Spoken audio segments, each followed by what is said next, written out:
Nature-loving viewers, welcome to Animal World, our co-inhabitants. Today's show features a profile of Wildlife Victoria, a non-profit, volunteer-based organisation that cares for animals in Victoria, Australia's southernmost state. Wildlife Victoria operates 24 hours a day, 7 days a week, performing wildlife rescues and providing treatment and shelter for injured animals.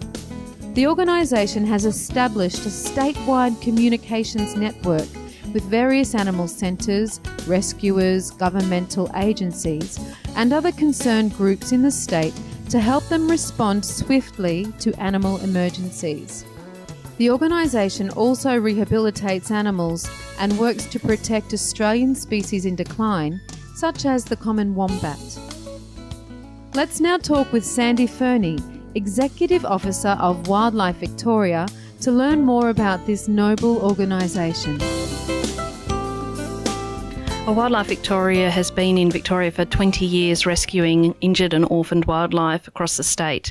We've got a group of volunteers who help us out with the rescue and the shelter operators who then do the rehab and get the animals back on their feet and back out in the wild where they belong.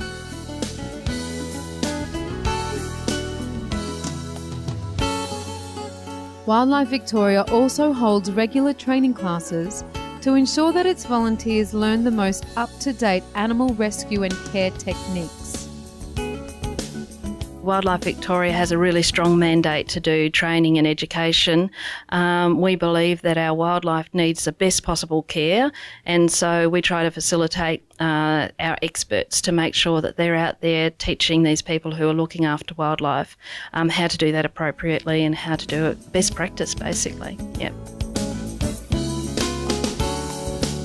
In February 2009, the end of the summer season in Australia, the state of Victoria experienced many days with temperatures of 45 degrees Celsius. One of the many heat-affected animals during this time was the ringtail possum, a species native to Australia and protected by law. The ringtail possums fared very badly during this heat wave because they live in their own nest and there's no insulation from hot weather. Across Melbourne, we got ringtail possums who just did not cope with the heat, and they just fell to the ground, and they were suffering from dehydration, from heat stress. And so during the heat stress, we actually had thousands of ringtail possums that were brought into care, taken to vet clinics, and their injuries were things like dehydration or heat stress, but they also had burns to their paws, their little paws, just from doing something as simple as walking across the road or walking on the cement or walking across a tin roof. With such heat, they burnt their feet. And so we were treating them for all sorts of injuries, including some burns injuries. This past February also saw some of history's most severe bushfires in Victoria's arid regions. You know, from kangaroos and koalas who get a lot of attention because, you know, they are the large species, but right down to echidnas and lizards and microbats and birds, and even the insect life has perished in these fires, and they're an important element of the environment. So we've lost a lot of animals. But then there's a lot that have actually survived and been injured in the fires as well. And so we've got our rescuers out there looking for them, searching for them, rescuing and then getting them through to those shelter operators who are trained to look after them. Apart from rescuing and rehabilitating heat and fire affected animals, Wildlife Victoria also assists animals currently living in areas devastated by the fires. We're also making sure that the animals that are out there that have lost their habitat have actually got a food supply as well. So we imagine that our food drop that we're going to do, or we're already doing now, will probably be ongoing for at least 6 months and possibly 9 months until the environment can sustain them again.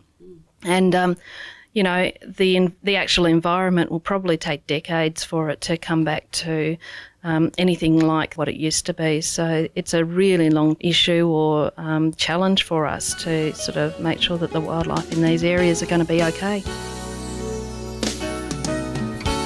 In their food relief efforts, Wildlife Victoria collaborates with residents of the affected areas to better reach the local animals. We're looking for people who are going to help us with that. We think what we might do is engage local care groups like bushwalking groups and land care groups and things like that, approach them and see if they'll be able to facilitate the food drops in their local areas, because there's nothing like local knowledge for understanding where these animals are going to turn up to search for food, where they're coming to, the local water holes and things like that. The animals that are out there now know their local water sources. They know where to go to find water. Otherwise, they wouldn't have survived up until this point. So we just have to find those water points that they're actually going to and work smart about it and know where the animals are going to come to, rather than trying to chase the animals around where they might be. So every animal needs to come to water source. So if we facilitate food for them there, then we know that every animal is going to actually find some.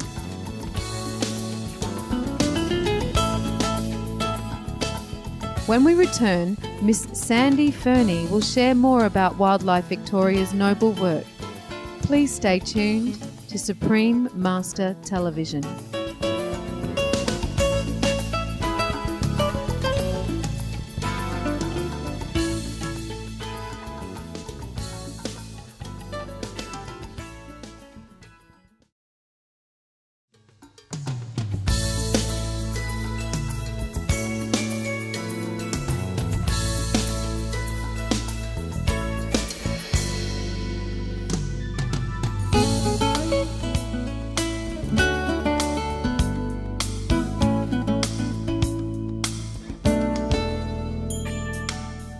Welcome back to today's Animal World, Our Co-Inhabitants, about Wildlife Victoria, a non-profit, volunteer-based organisation that rescues, rehabilitates and cares for wildlife in Victoria, Australia's southernmost state.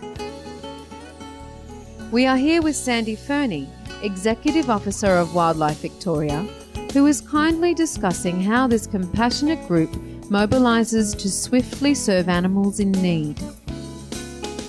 Wildlife Victoria encourages communities to get actively involved in animal rescue work. Miss Fernie now shares some tips for Australians on how to recognise stricken animals needing help.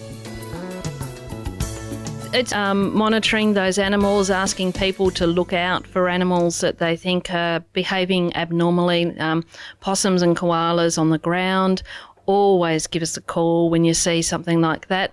Possums and wombats out during the middle of the day, that's a sure sign that something is wrong there. Kangaroos who don't respond the same way, like if you approach them, they don't stand up, prick up their ears and then hop off as quickly as possible. Those kinds of things are things to look out for. Fireman David Tree saved an injured koala during the Victoria bushfires. While on duty helping to contain the blazes, David suddenly saw a koala sitting by the road and had a feeling that she needed help. So he pulled his truck over and offered the stricken animal some water. Without hesitation, she gulped down 3 bottles while holding on to David, her saviour. Sam the koala, she's done an awful lot for wildlife and certainly drawn the attention of the world to not just wildlife but animals who have suffered in these fires, and for that we've just got to give her a lot of thanks. I met David and he's just a wonderful man, and he is so passionate about the environment. And he's passionate about the animals, and he has an affinity with them. I can see that he's shown me photos of other animals that he's rescued, and it's no mistake that he was there at that time and saw that koala and knew straight away that that koala was doing something strange. Those are the people that really sort of make everything worthwhile, because they're the souls that really understand animals, and they're the people that I like to have around me.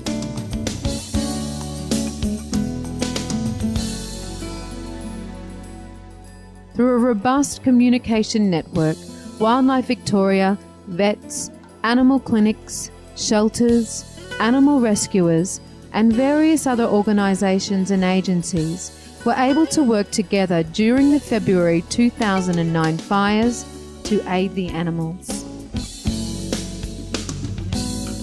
We have wonderful people who run wildlife shelters, and you just got to take your hat off to them sometimes because, quite a number of them were up for 24 hours, 48 hours, whatever it took to sort of get these animals back on their feet. And it was an enormous task, and there was a huge pool of extra support. So the vet clinics did an amazing job. Right across Victoria, they were accepting these animals and helping them to start with, then getting them through to the wildlife shelters, and we had vets who would make house calls to our shelters for us so that they didn't actually have to go to the clinic with 36 possums in tow. Some of the vets thought it would be easier to actually go to the shelter.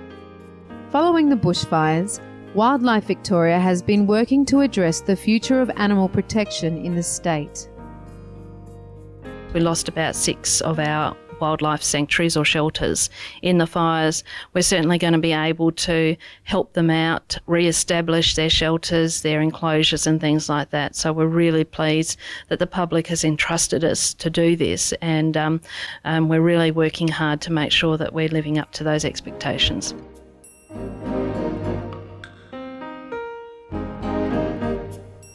Sandy has a message for Supreme Master Ching Hai regarding her contribution of $2,000 Australian to Wildlife Victoria.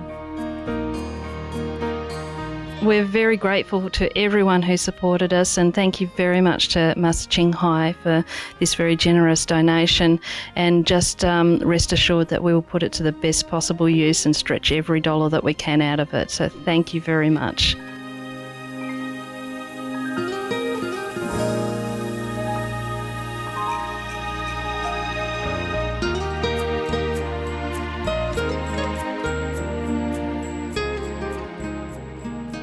We salute the staff of Wildlife Victoria and everyone working with them for taking such good care of the animals in the state of Victoria. We would also like to extend our appreciation to Ms. Sandy Fernie for speaking with us about her organisation's loving work. Friendly viewers, thank you for joining us for today's Animal World, Our Co-Inhabitants.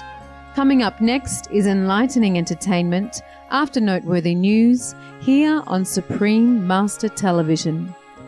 May all animals know peace and freedom.